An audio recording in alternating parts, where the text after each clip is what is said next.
Hello, everybody, and welcome to the Doctors of Running podcast, where we, a group of doctors of physical therapy, discuss the art and science of running and the stuff that we put on our feet. Today, at the roundtable, we have the founder of Doctors of Running, Dr. Matthew Klein, Dr. David Salas, and myself. I'm Nathan Brown, and we are going to be diving into a topic about a shoe company. We are going to be breaking down kind of the origin story of this shoe company, going into some of the basic tenets of theirs, looking at their foam compounds, looking at their general fit, looking at durability and just some metrics. And after we talk about some of those questions and comparing where they're at compared to other brands, then we're going to go into their specific lineup and try to give a way to break down what they offer in a cohesive way that can kind of organize where all of these shoes may fit and what you may look at one for versus another. So before we do that, though, we want to definitely talk about what we currently have in for testing. So this is our in for testing segment where we talk about what we've got on our feet right now. This is powered by Skratch Labs. Matt, what have you been testing lately and how's that been going? So the newest thing I've been testing right now has been the Tier Maverick, which I honestly thought this was going to be a gimmick, and I'm really enjoying it, to be honest. I really enjoyed the miles. I've already got like 35 miles on my pair. Heel is still intact, surprisingly. I've got some, people might hear me complain about this, I've got some Achilles tendon issues right now that are actually doing really, really well, and I was very worried about going into a 6mm drop, and the rocker on this thing has been absolutely awesome. It's great for long runs.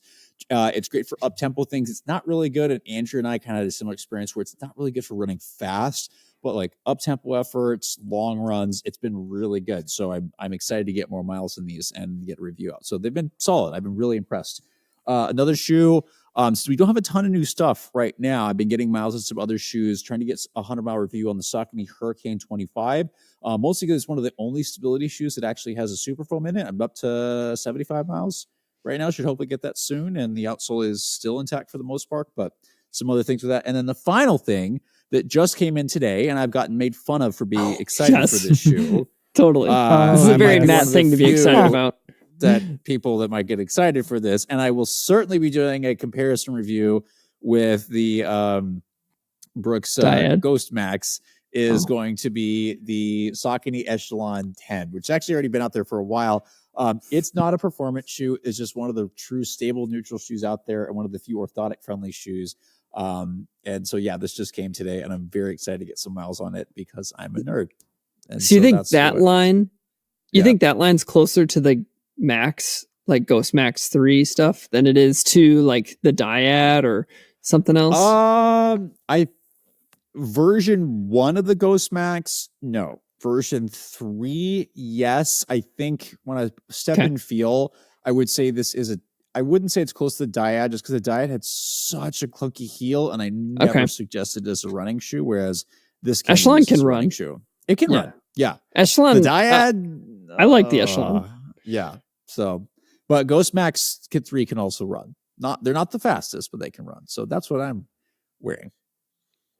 It's funny you bring up the Echelon now, but I'm thinking back to when I was working more often in the clinic versus teaching. And when I was working with an older population with balance difficulties, I actually had a lot of people utilize the Echelon because it's just a completely wide platform. There's nothing that is pushing you anywhere. Very stable shoe that also allows you to operate on some rockers. So I'd have a specific person in my mind that they ended up getting that shoe and it made a big difference for them. But not for running by any means, but it helped them stay functional with some of their needs. Yeah. Well, I'll go next because I also have been testing I'm going to say it now. I was saying TYR. I've always said TYR for tier, but it's tier. And I just looked it up when you said that, Matt, and it's about like tiers of performance, like upper tier is part of their thing. Yeah, Matt, what? The only reason, did I actually say it right? Yeah, no, tier. It's definitely tier. Let it be known to the listeners. I said something named, I said the name right, correct. No taken. How do you pronounce it? Kayano? Just kidding. Yeah. Is that right? Okay, we're on a roll. Yeah. Yeah. He's two for two. The only I was definitely calling it TYR. One of my co-faculty members, her daughter is sponsored by Tier, and so I heard her say it. I'm like, I'm assuming you know how. Is she a swimmer? Correctly? Yeah, swimmer. Yeah, I think of it more as a swimming brand normally. So I got the box, and Jana's like, that's a swimming company, right? And I was like, well, yeah. So this is kind of their first foray. And I think that my experience, I have one run in it. So take it for what it's worth. These are initial impressions. Fit wise, I'm really excited about what they've chosen to do with their fit. It is very Topo-like in its toe box. It's got a very wide upper, very snug though through the midfoot, secure heel. I really liked the fit. Maybe a little bit lower volume, like a little short maybe, but I am not looking to size up. I've got a size 9 and it's fitting me really, really well. I think Andrea sized up for her. She went up a half size. So I think she'll get her miles on and give her review. But for me, I have loved what they're doing with fit.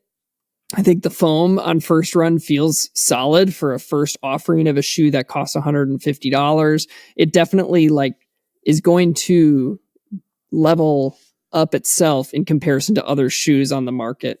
I'm not saying that these shoes run the same, but in terms of performance quality, I would say it definitely lines up with a Nova Blast, which I have loved that shoe, but I think that the foam feel is there. The overall geometry seems to be there. The fit is definitely there. And so I think that they have a really good first offering, and I'm excited to see what it feels like with more miles, but I'm overall impressed and excited to see what they end up doing. David, what have you been testing? Yeah, so I'll start off with the one that everyone's talking about, the Satyr Maverick. So yeah, I've been very impressed by it as well from initial impressions. And I feel like you hit it spot on with the fit. It's very Topo-like, wide toe box. I didn't really have any issues with the volume, but I did feel like the midfoot was more snug. The heel is decently accommodating. It's pretty wide, but it locks down really well. I didn't have any issues with movement of my foot. And the rocker just feels really dialed in. And I think I was telling Klein this in a personal message when I first got it, the group chat. It reminded me a lot of, in a different way, not a racing shoe, but the Evo Pro 1, in that it relied a lot on its weight. And it's really light compared to its competition, where I felt like the foam, it bottoms out a little bit at those top paces, but it really feels nice. I mean, this is a 44 millimeter shoe in stack height, and it's in the high 7s from a weight standpoint, which is crazy. So it kind of just you can kind of forget about it and just fall asleep and go into rhythm. And it's really nice for that. I feel like you don't get the bounciest ride out of it, but it's really light, and the cushion, it falls right in the middle. It's just kind of it's not overly firm. It's not overly soft. You just go to sleep and get into rhythm. And that was the first thing I noticed. And I was like, this could be a killer for other shoes on the market, especially being priced at $150 for the stack it has and the weight it has. What's that? I have my scale right here. It's 8. My size 10 is 8 ounces. So solid, definitely. Size 10, 8.0.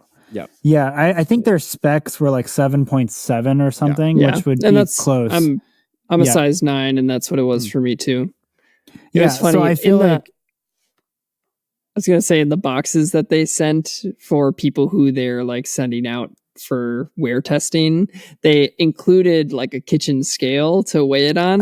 And my first gut is well, they fixed this scale to be whatever weight they want it to be. So I'm using my own, and it was the same. So same. Yeah. I was super scale. Yeah, it's everybody's is going to be 7.7. Size 12, 7.7. That's your own scale. Yeah, I was psyched. I'm this thing is starting to get old. I've replaced the batteries a few times. I'm I'm not gonna lie. I was kind of excited to get a new scale. That was cool. Anyway, the Tier companies Maverick, are crazy. It provides good cushioning, very lightweight, not the most responsive, but it's a good rocker with a good fit. So initial impressions were very good. Cool. The other shoe that I was surprised, I had very good initial impressions. I wasn't that surprised actually, but the Ultra Olympus 275, very sure-footed on very foot. Much. Yeah, this thing feels very stable for a trail shoe, and trail shoes already normally feel a little bit more stable just because of the nature of what you're doing. But it's got a very wide platform underfoot. The forefoot feels good. The rocker feels good, especially for a zero drop shoe. It doesn't feel like I'm slapping the ground very much. No, I mean, granted, I'm used to having a drop, so it did feel a little bit awkward at first. I'm not normally someone that gravitates towards zero drop shoes, but the second I got a couple miles into my run, fell asleep, it was good. Traction held up quite well. We just had some rain, rocks, everything. It was good. The lugs aren't super deep, but the Vibram Mega Grip, it performed quite well. And then last but not least, can I say one thing on that shoe? Yeah. What's up? Yeah. So on the Olympus 275, I've taken that on a number of hikes. Something that I appreciated about, well, first, it's very heavy. It's not like a lightweight trail shoe. It's a heavy shoe. It's bulky, but it's very sturdy and very reliable on foot. Yes. Yeah. But I've been really appreciating trail shoes that build in a little bit of a gaiter for you. I've had with the trail running that I was doing gaiters before. Yeah. Well, because the Tecton X3 has one, because it's just like a sock that goes a little higher. But I've been doing a little bit more trail this year. Not a ton of trail because it's harder for me to get to. But when I've had more like rocks popping into my shoe because of the type of trails that we have. And so that makes a huge difference to just have that, and it becomes not a problem. And I thought the upper was pretty comfortable on that shoe. Olympus 275. Cool. Sorry, go into your last shoe. No, you're good. And the upper is nice. It's classic Ultra, very roomy in the toe box. It's pretty wide throughout, but it locks down well. Yeah. I had no issues, and I took some pretty sharp turns on the trails that I was running. And it was solid. The only thing was the weight. It's pretty heavy, but for a long day out, it's good. And if you have to walk or hike, it's smooth in that too. It's not like you can only run in it. So definitely liked it. Crossover. Yeah. Hyperion 3 is the other one. So I don't know. I kind of had mixed feelings about it, but it's good. It's nice. It continues upon the Hyperion line, so it's still a Hyperion, but it's DNA Flash, lightweight trainer, very neutral. They took away the GTS this year, which I know we're all sad about because the GTS has been on our awards list every year from its birth. So we're sad about that. But it's a lightweight, neutral trainer, gets the job done. You can go a little bit fast, you can go a little bit slow. It's just kind of one of those versatile trainers. Sweet. Recovering from an injury can take really intentional ways to return to your running, and sometimes that means decreasing the amount of stress on your body. The lever movement system is something that I have used as a physical therapist with patients and also used personally when I have been returning from injuries or guiding people in their return back, because it can offload some of the stress that the body takes with running, allowing you to do a really intentional and sequential return without overloading the tissues. One of the great parts about it is that it's a completely mobile device and it can be connected to pretty much any treadmill. And the affordability is so low, I've had multiple patients be able to purchase it on their own, where sometimes offloading systems can cost tens of thousands of dollars. The lever movement system actually starts under $1,000. And so if you are looking to try to find a way to continue to return back to running smart, or just to manage some of the little niggles that come along with running, but keep your running volume, I would take a look at the lever movement system. So if you want to learn more, you can go to levermovement.com. And if you end up purchasing, you can get 20% off using the code DOR20. All right, well, let's move on to what we are talking about tonight, which is actually the company of On Running. So On Running has been around for a while, but we wanted to give a little bit of a background. Then we're going to dive into some of the kind of main things that define what is an On Running shoe, and then we'll break down the specific lineup. So, Matt, do you want to give us a little bit of a history of On Running and kind of where they came from and what they're doing now? Yeah, so On obviously was a Swiss brand, and it started back in 2010 with the idea of coming out with a new type of cushioning. So their idea was this cloud tech, that instead of having obviously it's made of a midsole material, but instead of having just the midsole be what provides the cushioning, they were going to create these holes, essentially the cloud tech that was going to compress and move in different directions to provide this cushioning. One of the things, and I remember this because when they came out, I was like, oh, that's interesting. It's kind of like this was before Doctors Running, but I was really interested in the brand and what they were doing. I think at FitRite or Foot Traffic, we had carried one for a little bit, and it was just still in the early era. Their first running shoe, their first stuff, they won an ISP award, IPO, ISP. Oh my gosh, am I messing it up? That's fine. Keep it rolling. Yeah. They won this award for like new design, and what with the Cloud Tech and a prototype shoe, but the first actual running shoe didn't come out until a little bit later, called the On Cloud Racer. So it was really started as performance racing shoe, and I do remember that shoe. And this is before they actually really integrated all the Cloud Tech together with how you see now, where it's all connected. But it was these separate little pods that gave the weirdest feeling, because they would not only compress, they'd actually they would slide as well. So the very unique sensation, the idea behind it, remember the rep telling us this, was it was supposed to deal with not only horizontal ground reaction forces, but also, deal with vertical and horizontal ground reaction forces. And that was their claim, is the clouds could move in additional directions instead of just fully compressing in more of that vertical direction, which foams also do it variety. But it was a really weird sensation initially. And then I honestly kind of moved on. They continued developing stuff over the years until finally in, I think, 2019, they partnered with Roger Federer and did a whole bunch of like casual stuff. And now, ironically, I feel like even though they do tons of performance stuff and they've got pro running teams and all these things, I feel like they're known best as a casual running, or as a casual brand. Like, I see people walking in those lifestyle everywhere. And so they've done super well, to the point that the company actually went public in 2021, and their US headquarters, the world headquarters is in Switzerland, but their US headquarters is in Portland right now, not too far away from me, about 30 minutes in the downtown area. Yeah. So they've come a long way from a single shoe to now a fairly aggressive apparel, lifestyle, sport company. They just put out a weightlifting shoe. They've got all kinds of stuff. So they've really grown an incredible amount from being this idea to really grabbing a very strong hold of the market, in my opinion. Like, again, you walk outside in most cities, you're going to see a large number of On, and it's really impressive to see that. So go ahead, David. The only thing I'll add is when they added Roger, it wasn't just lifestyle. They got some pretty hard going court shoes, and they've got some pretty serious tennis pros that are winning Grand Slams as well. You know, not just what we see on the running side, like on the track and field and Olympic marathon. But in Grand Slam, at the highest level of tennis, they've got people that are performing. So here's my question for you. I think the most distinguishing feature of On shoes through its history has been the Cloud Tech and kind of these pods that are present in the shoes. I don't even want to talk about the development and changing of those pods over time yet. But when we think back to those original pods, Matt, that you were talking about, and even some of the integrated pods from years ago, maybe 5, 6, I'm thinking of in 2017 when I ran the Chicago Marathon, they had a big booth, and that's the first time I saw On shoes. How much of that concept was real, and how much is a gimmick in your mind?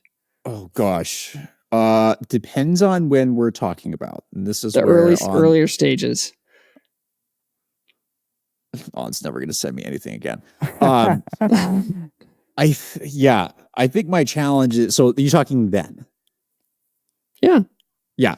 I think there was something to it. I think they had this great idea, but there were limitations, because obviously you make the thing too big, it's not going to stay in the sagittal plane, i.e. front to back. It was going to wobble all over the place. They had mostly single pods at that point, and it wasn't until later that they started integrating all of them into a single midsole.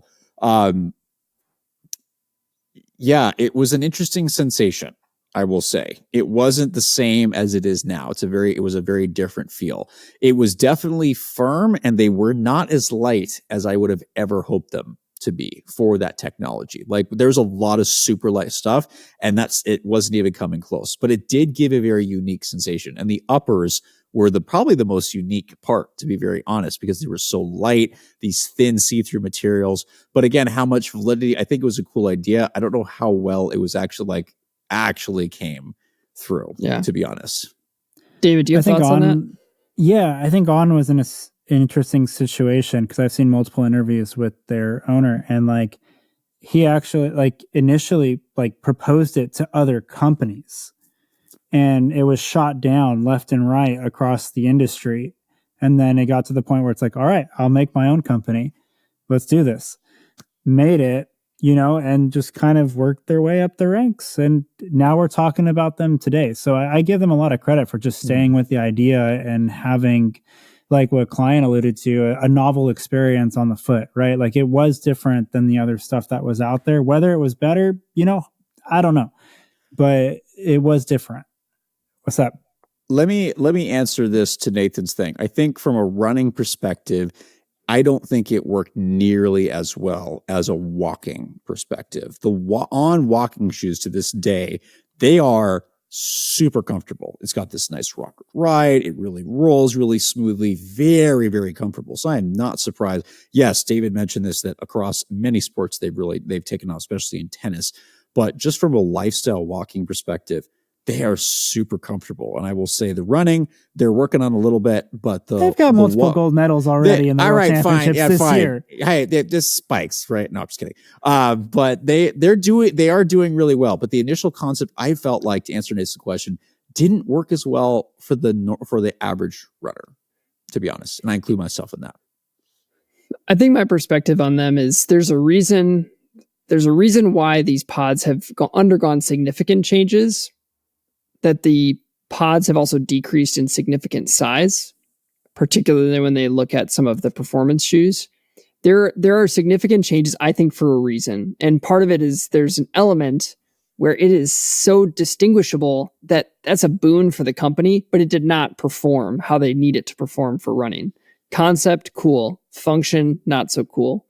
And in my opinion, the ability for these On shoes to be good, which we're going to talk about how good we think they are in terms of performance in time, I think depends more on the foam property than the Cloud Tech formation. I think that those are pretty different from each other, but let's stick on the Cloud Tech for a little bit longer.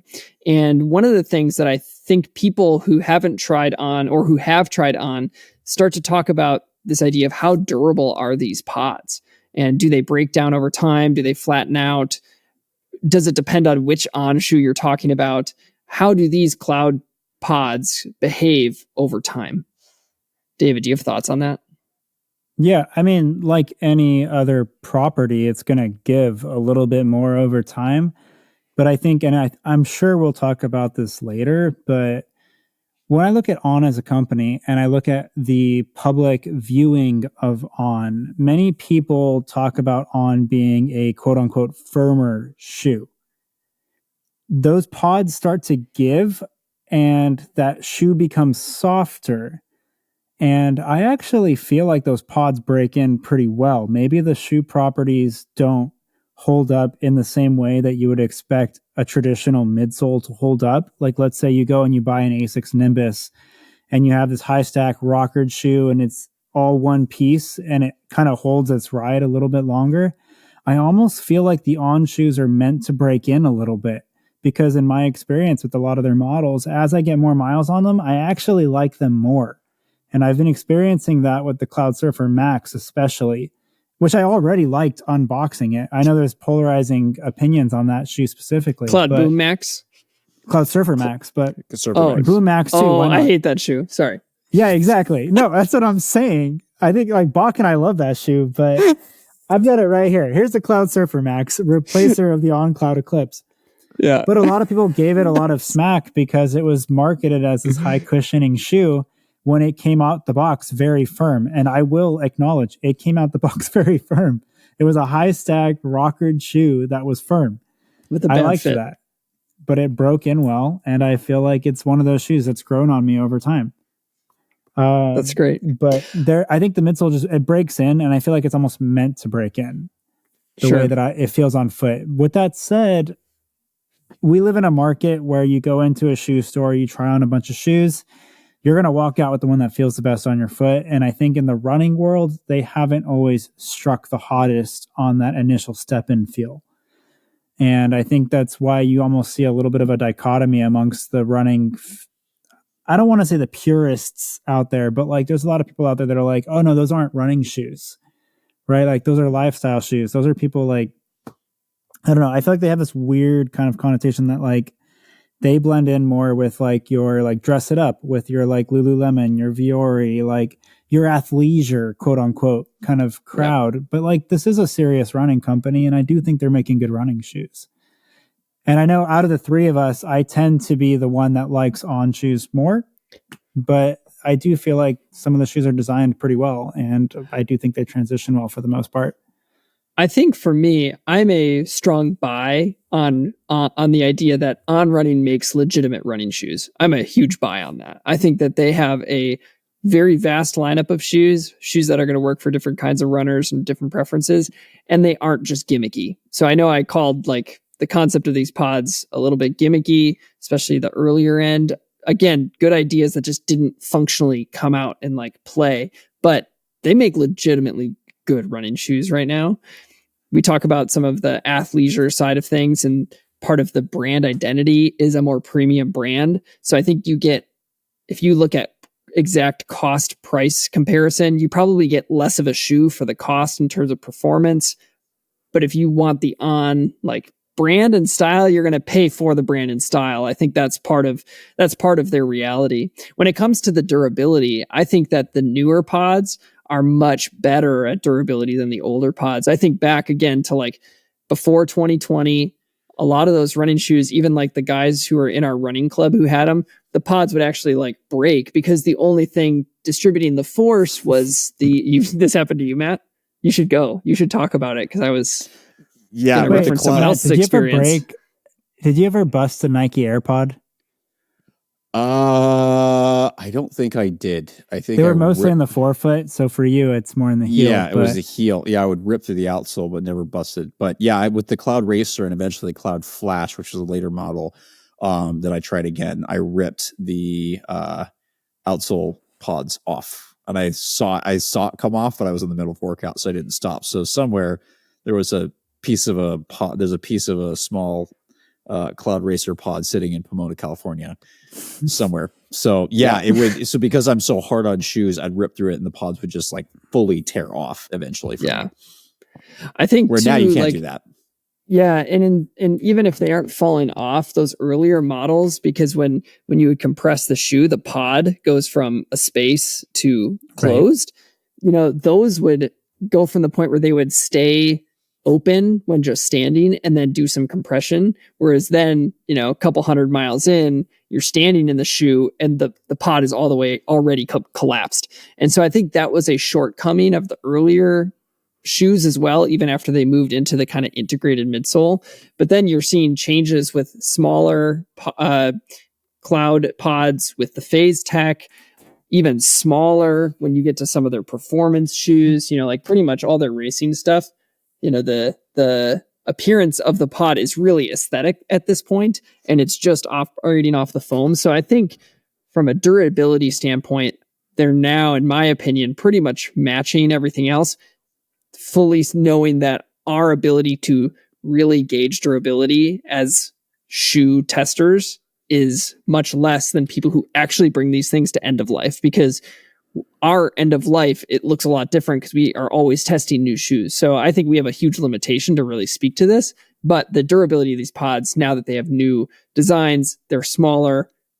You're seeing, is the durability of the foam there? Not so much is this pod going to influence it, but the older models and even some of the lifestyle stuff now, which is not meant for running, are going to probably break down earlier because you don't have distributed load. It's only on those bridges between the pods. Matt, you were going to say something.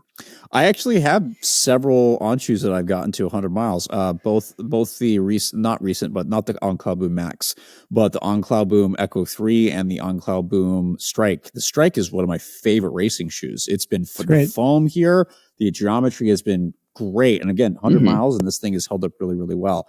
I also did that on a pair of Cloudsurfers, so I can attest that some of the stuff is starting to handle pretty well.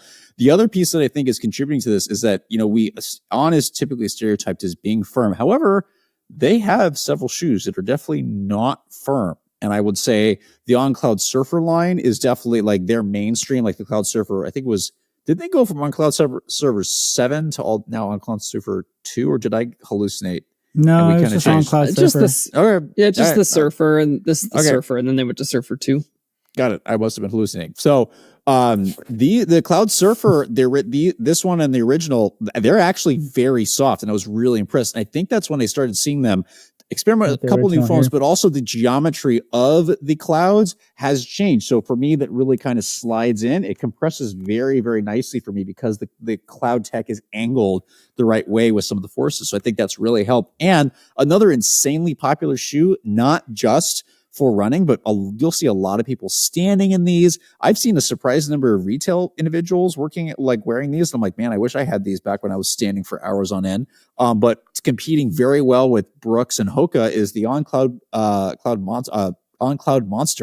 has been extremely good. And I got the original up to 100 miles, and I'm working on getting the second one. I love the original. Yeah, the second one I'm having a little trouble with right now because of my Achilles, and it feels like a very negative drop, or like an almost zero drop shoe for me because of this actually compresses quite a bit. But they do have some softer shoes. So again, it's now becoming a little more variation of, yes, they typically tend to be a little bit firmer, but you're starting to see they're figuring this out, and you're getting that cloud experience. So it's coming, and it just takes some time to work on it. But it's been impressive because they stuck with it, and then adding some of the new foams, right, have been phenomenal. So little defense for them because they are making some strong pushes. Now that I think part of the reason why On has been firm is because they've needed the pods to stay intact. Mm-hmm. And so they've used a firmer foam because they needed something that could hold its structure. But now that they're changing how these pods look, they can introduce softer foams. So we have this diversified kind of portfolio that On has because they've changed their geometry of those pods. So I'm excited about that because they have invested in good product in terms of the foam compounds that they can put into shoes. And I think that was kind of where I wanted to go next is, where do you all feel, can someone define, like, what are their different foam offerings, and how do those foams compare to other brands, and if they kind of stand up to it? Yeah, I think with that one, it's a tricky one because a lot of times they're integrated together. So like they have that's fine. What they call the quote unquote Helion super foam is what they've always kind of called that base midsole. Well, that's Helion HF, what he's holding up. Yep. That's in their super shoes, and also the and all their racing models, they use Helion HF. Helion is a different foam, and I don't remember what that is, to be honest. I don't know off the top of my head. I mean, we could just say it's a base midsole, like an EVA or some kind of TPU or something, but it feels pretty EVA to me. Mm-hmm. But we'll just say the reason why, because they say Helion super foam, but then they have the Cloud Tech as like the quote unquote like geometry. And then as they move forward, they have the Cloud Tech Phase, which is in the Cloudsurfer lineup. But I view that more as a geometry. But then when you look at the Cloudmonster Hyper, they say that they have the Helion HF midsole with the Cloud Tech kind of casing. Yep. Yeah, you're holding that up. So I think the way you can view it is almost like Helion is kind of the base regular foam, and the Helion HF is the performance foam, and that's going to be kind of more your like traditional PIBA kind of lighter, faster, more compliant, bouncy kind of foam, which is consistent with the lineups of shoes that they have. But they haven't been quite as public as far as like, what is this actual foam construction made of, to my knowledge. Yep. When I'm looking it up, seen anything. When looking it up, the thing that cues me, and somebody who's a chemical engineer can probably correct me, but it says it's a proprietary super foam that is temperature resistant, which makes me think more of the TPU. David, you say like TPU, TPE. I think like it's a PIBA. Yeah. Really? The regular. Oh, no. Yeah. They're regular. I think the regular is EVA kind of treated a little bit. They've always called it a super foam, though. That's where I think the confusion is. They've always had Helion super foam, even from the beginning. The HF is definitely some kind of PIBA based thing. Yeah. It's awesome. Yeah. Yeah. Cool. Do you think that foam is consistent with other brands? Like, you think about what's going on with Saucony's main lines, or what you've got with Flight Foam in ASICS, like how do those compare with each other? To me, it totally depends on which shoe we're talking about, just because I feel like the characteristics of each shoe are very different. You know, for me, I'm one of the few people that have run in the stability shoes. And so the On Cloud Flyer and the On Cloud Runner are really firm. Like the On Cloud Flyer, especially. On Cloud Runner is actually fairly rockered and smooths out, but it's still very firm. But then you compare it to something like the On Cloudmonster, the On Cloudsurfer, which are very soft shoes. Again, like on Cloudmonster, some people might argue, but there's that midsole compresses and bounces quite a bit. The On Cloudsurfer is really soft, and then you have something like the On Cloudmonster Hyper, which kind of sits interestingly in the middle. I have not tried. We have not tried the On Cloudboom Zone, so I don't know.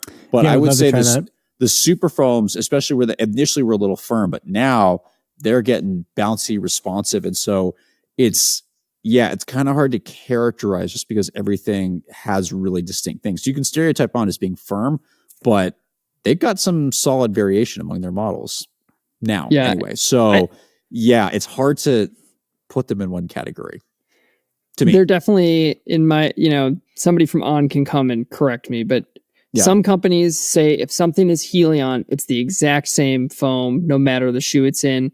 Some companies, like we've had, Nike has said this and Saucony has said this, where they have Power Run PB for Saucony, but it's a different Power Run PB in the Triumph than it would be for the Endorphin Pro. So I would venture to guess that the Helion that On uses is different depending on the model. And a great example is the Cloudsurfer line. The Cloudsurfer and Cloudsurfer 2's Helion feels so different than the Helion inside of the Cloudsurfer Max. Very different feel, much firmer, as David already mentioned, in the Cloudsurfer Max.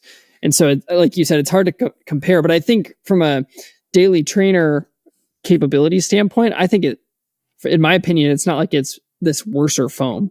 I think it's on there. It's more of like, hey, what sort of level of softness do you like? And you're going to find variation in the brand, you're going to find it between brands, but it's not like they're sitting far behind. There are definitely companies that we have tested that have tried to make running shoes, and they just don't know what a foam needs to be. No. On has a foam that works, in my opinion. And it's just if it lines up with what you want or not. Yep. Yeah. I think of it almost like a dichotomy. Like they have Helion and then they have Helion HF. And then it's like your training models are pretty consistent with other training models.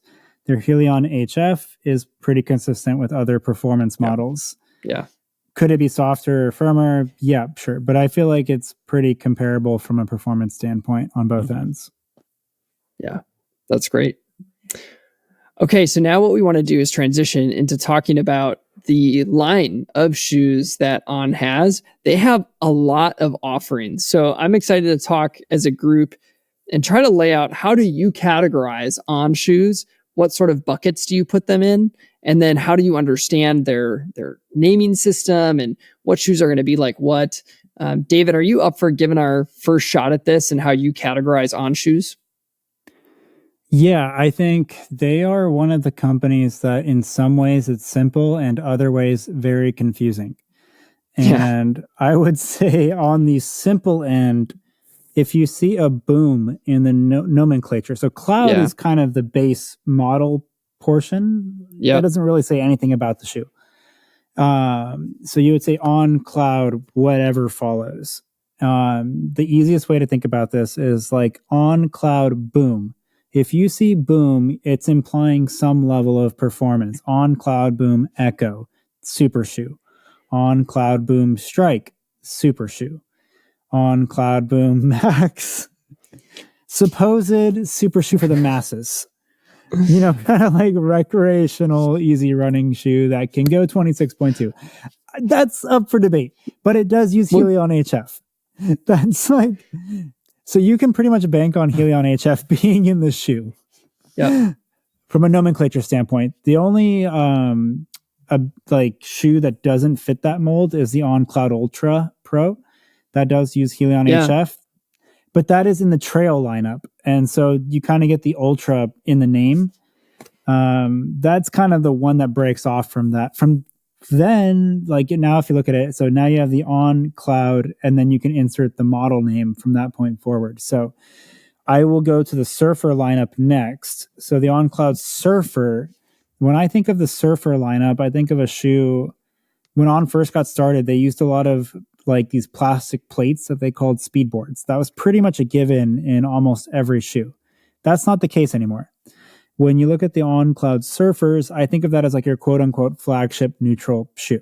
So the Surfer is the regular kind of flagship neutral. Then you go down to the Next. The Next is kind of meant to be the snappy, a little bit stiffer. So here's the Cloudsurfer Next that I'm holding up for the viewers. A little bit stiffer. It's got a little bit more bounce to it, but it's still kind of no speedboard. Surfer, flagship, neutral, a little bit softer, has a little bit more flexibility. Cloudsurfer Max, kind of in the name, Max, more of it, and a little bit of a stiffer rocker profile. Now, the foam properties, people have felt differences between the Cloudsurfer and the Cloudsurfer Max, but I think the general ideology stays the same there, where it's like no speedboard, kind of your flagship neutral. It gets more confusing when you go to the other models. Now, Cloudmonster is going to be the high stack. It's a monster. That's kind of the idea, right? So a lot of shoe. Cloudmonster Hyper includes the Helion HF. Is that Hyperfoam? I don't actually know what the HF stands for. That's a great question. I don't know the answer. But anyways, Cloudmonster Hyper has the Helion HF with the CloudTech base. The stability models are very confusing. You have the Cloud Runner, which is kind of like your moderate, kind of light to moderate stability, and your Cloud Flyer, which is your more structured stability. That I feel like just kind of comes with knowing the names. I don't really have any great mnemonic or anything for memorizing that, but I kind of look at it that way. I know that was a very long-winded answer to break up the lineage of the shoes, but it's like boom, performance, Surfer, flagship, neutral, no speedboard. Everything else is kind of a Wild West. Yeah. From just for the record, from a very quick check with our resources, HF stands for Hyperfoam, according to our sources, which will go unnamed. That would make sense. However, somebody who actually knows can comment and tell us what it is. But don't blame us, blame our sources. I'm not going to say what our sources were. Okay. Matt, did you have any other ways that you categorize these? Matt, or David, I think you did a nice job with kind of different lines and kind of scaling them. I think that's what a lot of companies have, are these scalable lines. Matt, do you have anything to add to it? No, I think that was perfect, actually. And it also is a really great example of the evolution that On is going through, where I think in the past they were just they had this name, and now you're starting to see these categories. What I really hope, and On, please don't leave these behind like a lot of other people are, is that maybe the stability line might start getting its own name that might go forward just to organize things. But I think, David, you hit that on the head, that it's actually, if you look at the name, it should give you some structure and understanding. Okay, this is what I'm getting into. Cloudboom's going to be more of the performance lineup for a variety of people. Cloudmonster is more of it's the monster, right? It's the higher stack, kind of softer foam, bouncier, larger shoe. And then you have the Cloudsurfer lineup, which is kind of your standard series that they're really starting to lean into. You have a couple others, like the On Cloud Flow is a great example. The trail lineup varies. We have not tried the On Cloud Flow unless one of you has, and I don't know. David? No, not the newest one. The Cloud Flow 4 is great. I haven't tried the Cloud Flow 5. And then the trail lineup is a little bit mixed with the On Cloud Ultra Pro, the On Cloud Vista. We are forgetting one for the road that I really wanted to try. Not the Venture. No, not the road. I was thinking trail. Sorry.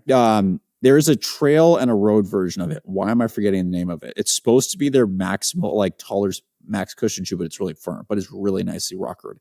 Why am I forgetting this? It might be the On Cloud Stratus.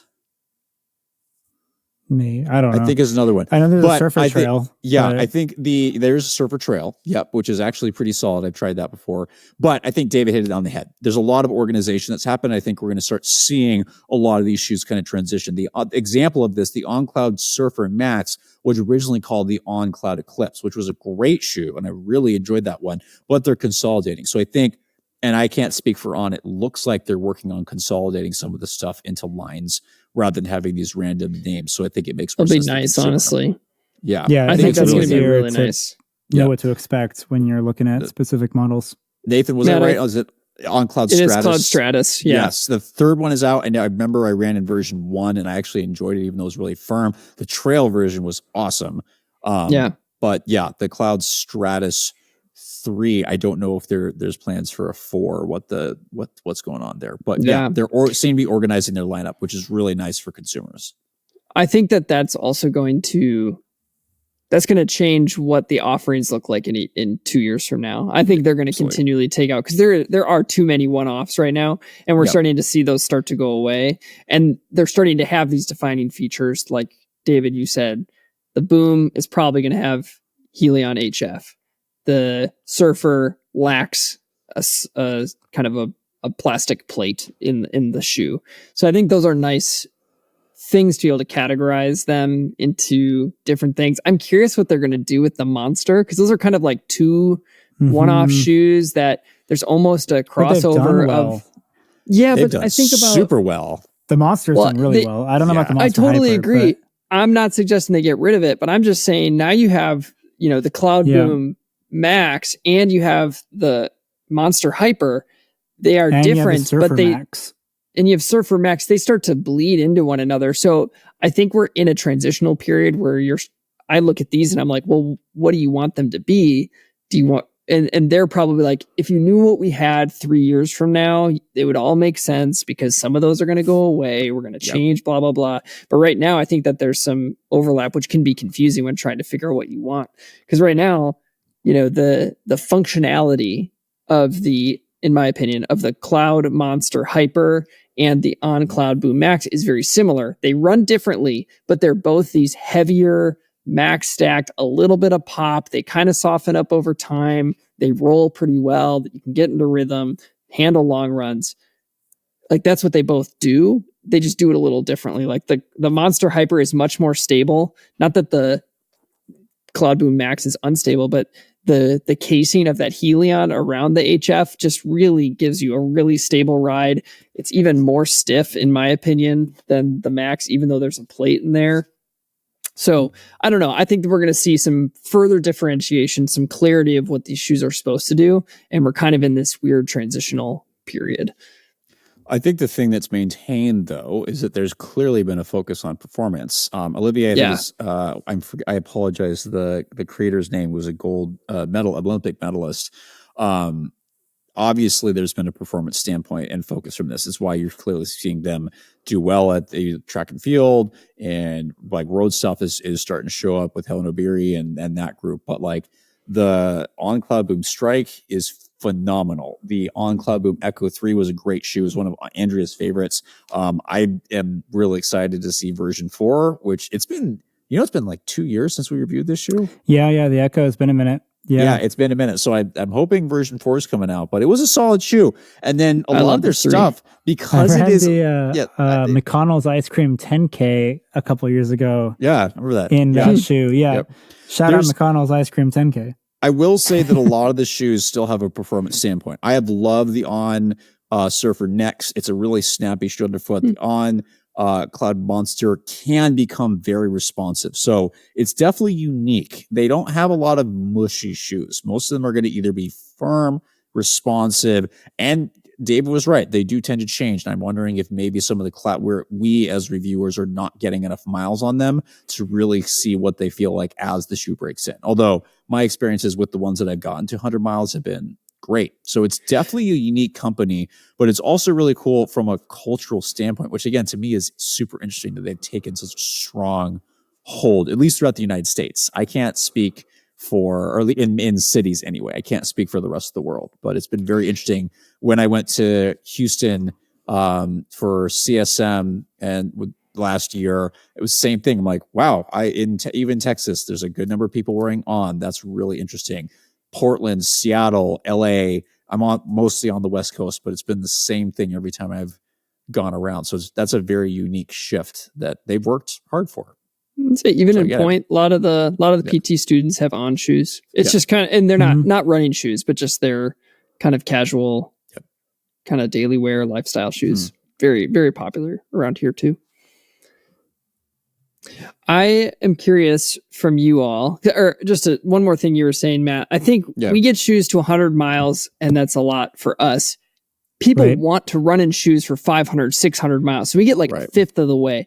I'm curious from people who have been doing that in On shoes, share your perspective in the comments on YouTube or whatever about your experience with durability of some of these flagship trainers, thinking about the Surfer line, or if you're using the Monster, like what has durability been like for you? Because that is the feedback that's going to help people who really prioritize durability more so than what we can pull off. So again, comment below if you have thoughts on the durability side of things.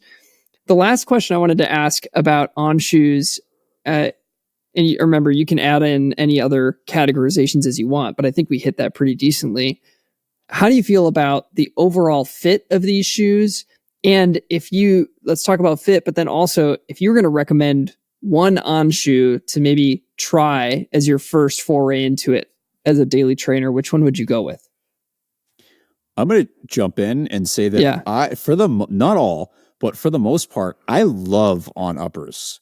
It's among the group. I again get made fun of for how much I disliked the ride of the On Cloudboom Max, and it was like one of the shoes I was looking forward to most. Such a nice shoe. Don't listen to anything he says. It's just too stiff, and I'm probably hitting the plate early. But man, the fit is phenomenal. It's like the most anatomic toe box from a non-ultra topo company that I've seen in a while. Although Tiers now might be taking that, but their uppers, man, the fit is phenomenal. I'll say the same thing about their apparel.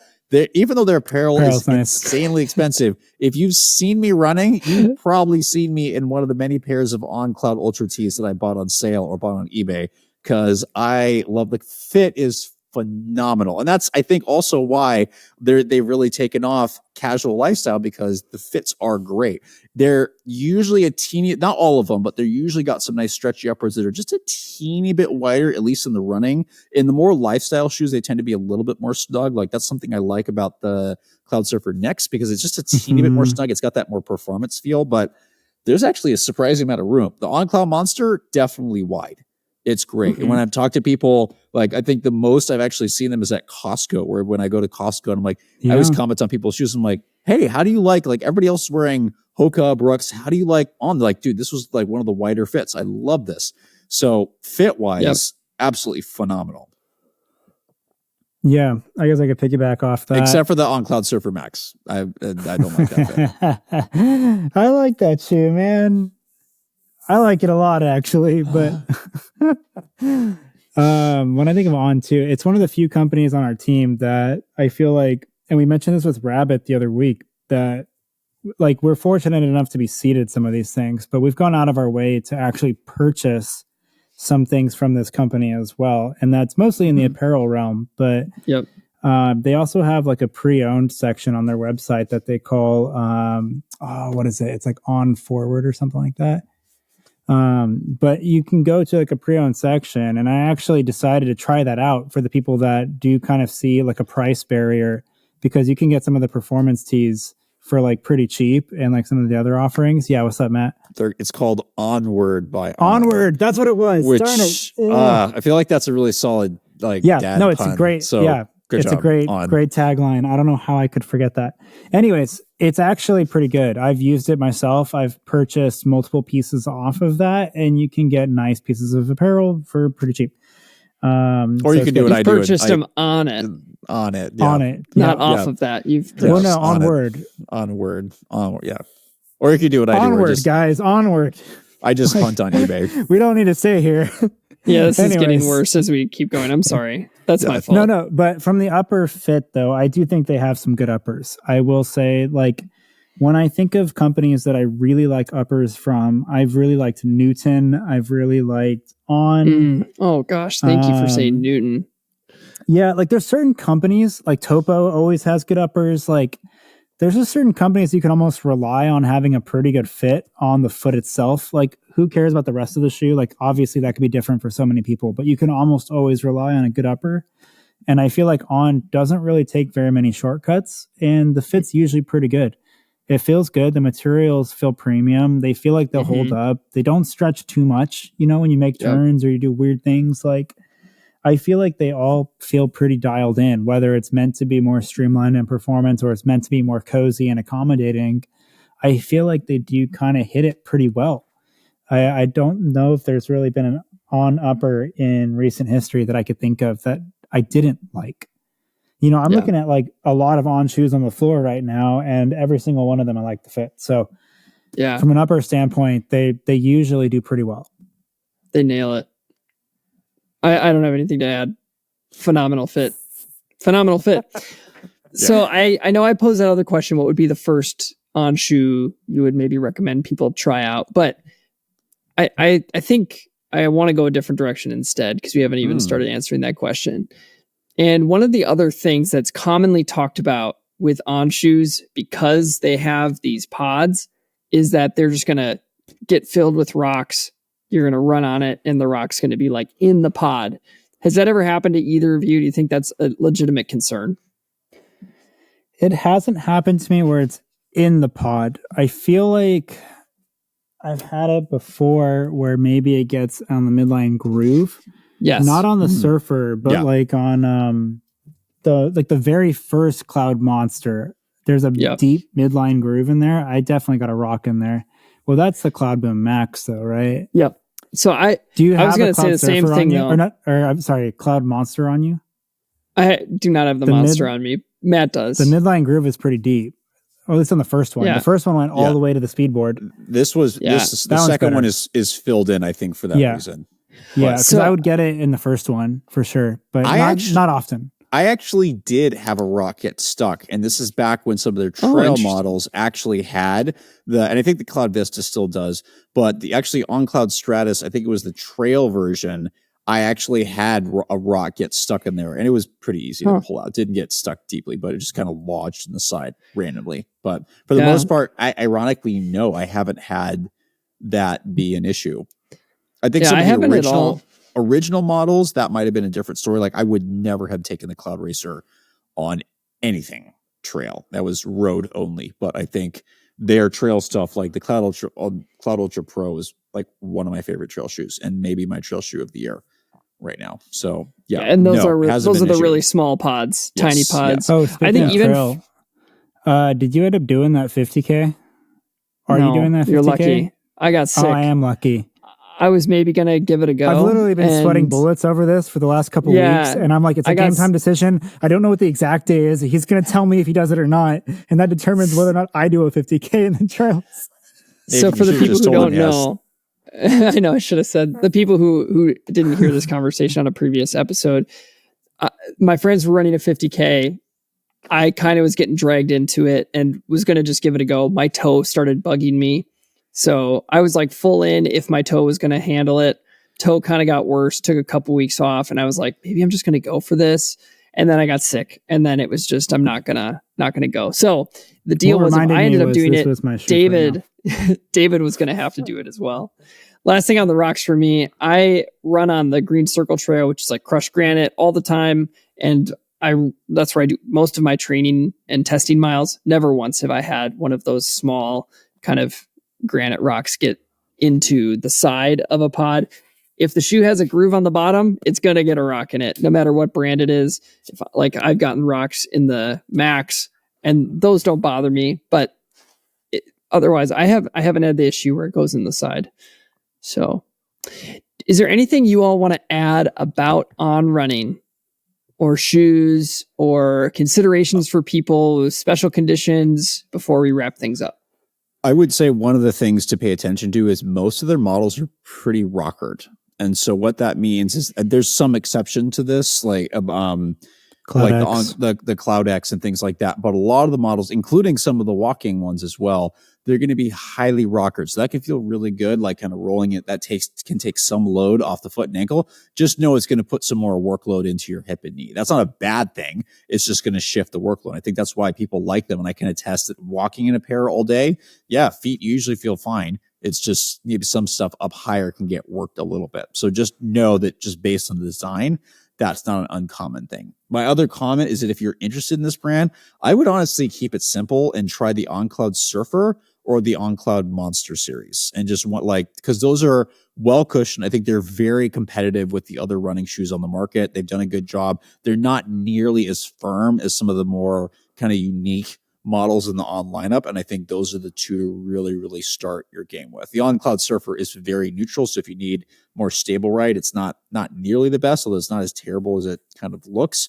And the On Cloudmonster is definitely a great shoe. Just be careful. The upper is a little bit lower volume through the midfoot, so I had some irritation at the top of my foot, but I have enjoyed this. So I think those two are the flagship shoes that you should try. And then if you decide, hey, this company's working for me, or if you're also the person that wants a more moderate stack height shoe, and we know that those are disappearing really quick, they actually have a decent number from the On Cloud Surfer Next. The Cloud Runner is not a maximal stack height shoe. They have a wide range where I feel like a lot of companies are really only in that max cushion area. There's a decent spread, and especially if you like firmer shoes, which isn't always a thing, they certainly have their firmer shoes. So, there's something. I would start there and then move outwards if you are more interested. Fantastic. Well, thanks everybody for joining us for this conversation about On running.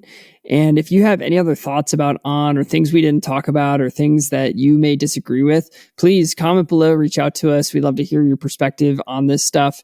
And if you want to check out more of what you're doing, of what we're up to, you can go to doctorsofrunning.com, or if you want to reach out to us about something for a future podcast episode that you'd like us to talk about, you can reach out to us at doctorsofrunning@gmail.com. Thanks, everybody.